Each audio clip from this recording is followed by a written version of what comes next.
Hey guys, it's Sophia. Welcome back to another episode of Ride Along. Today, I have something different for you guys. I'm joined by the lovely Roimata, and today I'm just going to show her what it's like to be a real cop, and she might give me some acting tips. We'll see.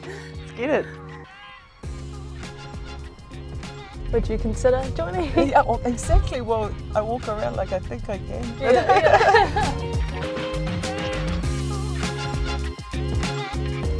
What has been your experience with Ride Along? It's been a good experience, just like putting it out there that we're not all the same, we're all behind the uniform, our own person, and we bring our own thing to the job, and people are now sort of moving away from the stereotype that we're just this blue uniform, this robotic cop. Yes. And actually no, we've got personalities and all bring our own thing to it, so yeah. And that's myself included, like just from watching the series really helped me a lot to get into character for what I had to do, and just tapping into that, we're not robotic. I mean, police officers are not robotic, they are people, they're someone's son, someone's daughter, someone's mokopuna, yes. And when they go home, you know, their parents sometimes, and they have families and just normal situations. I was gonna say, like, how do you get into character? Like, or how to zone in? Well, often in like police television series, it's often heightened to the extreme, and quite often there's a tūpapaku or dead body involved with potentially a killing or something like that. So just karakia all the time. Just my nan always tells me, you better douse yourself with a bit of water and give thanks for where you are. Grateful to be working, but also keep safe out there when you're portraying someone who is not necessarily yourself. So I've played a police officer 3 times now, from a senior sergeant to a detective, and knowing the differences in their specialities. Yeah. Then after you do a good take, you think you're just neat. I just, okay, let's go. Yeah. So they actually bring in people to... Yes. Oh, that's... So playing a detective, I'll sit down with a detective for about an hour just going through everything. You can tell when someone's really acting, or like, that's what I love about Ride Along. It's just between you, Stephen, Jake and Jess, it's just these amazing 4 personalities that come through. And that's why when you walked out of the station, I was starstruck. Oh, I was absolutely, I was just like, oh my gosh, she's so much taller in real life. So thank you, Sophia, for being a leader for all of our kids, because they're watching, man. And I cried a lot, even seeing the way you manaki the newer officers. I could see one of the new officers in season 3 wasn't too used to being in front of a camera. And you just really warmed them into the space, and I saw them grow in just the time they were with you. So shots, sis. One question I have, how often would you be out by yourself? Yeah, so it depends. So like if you're the sergeant or acting sergeant, usually you're one up, because the others will fill out I cars, which are the 2 up cars. And it's not that we try to not avoid, but like obviously safety wise, we don't want to go into a high risk job by ourselves. Absolutely. I think I saw you one time going to this job, and you were like, we're just going to call into this house, and I didn't even think about the temperature of the risk. I was just like, oh my God, sis, you're alone.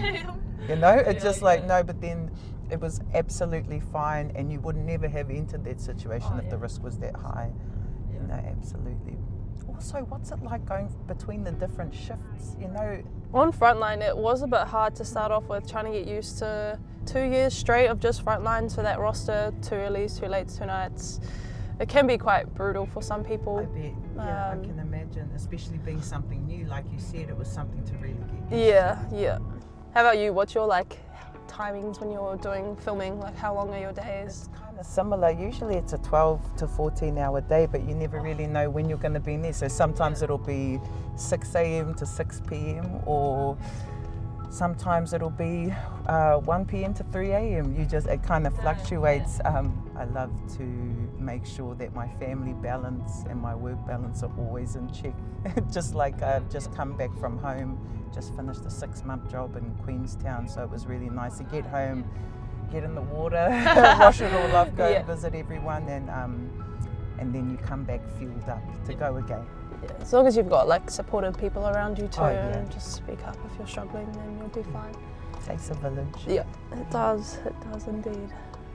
It's amazing what our tamariki can do for us. Even spending time with the little ones, my nephews and nieces, their babies, oh my gosh, it does me the world of good. Yeah.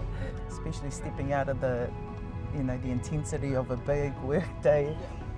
Sometimes they say, you must be tired, and I'm like, this is doing me. This is a gift. Yeah. That's what I found too on the job, the power of the uniform itself. Often we're standing on the street and we always have to keep ourselves covered, the police logo covered, but when we go to roll we can take off the robes. And often I'll get tapped by a local and goes, where's the library? And I'm just like, oh, and I'm in a new town. I'm like, oh, I wish I could answer that. I think it's up there, sir. I'm just a pretend police officer. I'm not the real deal. But like when you came out, I was looking at the kit. I was like, man, it's the kit. Yeah. I missed the vest when I just haven't put it got it on. Yeah. Would you consider joining? Yeah, well, exactly. Well, I walk around like I think I can. Yeah. But yeah, I just don't know if I'd be the best person for it at this stage. Yeah. It's such a skill, but I think the family harm unit. Yes. Yeah. So I've done the family harm team. It's really good. Yeah. Where they work alongside like the Papakura Marae and like other organisations that help out families and the youth. Yeah, for me, like, I know it's so cliche, like everyone says because they want to help their community, but like that is the drive. Genuinely it. Yeah, and like, was at 19? Yeah, exactly. Oh my gosh. And like I touch on this all the time, like my nan says like I'm the Manaki moko, like so like Manaki-tanga is just a big thing, and absolutely definitely was a drive to why I wanted to do it. And it's such an asset to have, especially on the job. Being able to step into any situation and use your Manaki brain first. Yeah, exactly. But no, it's cool as well. Like every day is different. You're amazing. And you're a nanny girl too, same like me. Yeah, what she says goes. Yeah, absolutely. Definitely. Sophia, thank you so much for your time. It's been a pleasure having you. I think I asked you more questions. I'm such a fan. That's why I was just like driving out and I was like, make sure you ask. No. And that's for the fan in me, not because we're doing this. No, thank you. Awesome, sister. Sophia, thank you for having me with you today in the beautiful Papakura. And whānau, the finale of Bust Up is streaming now on Neon, so check it out.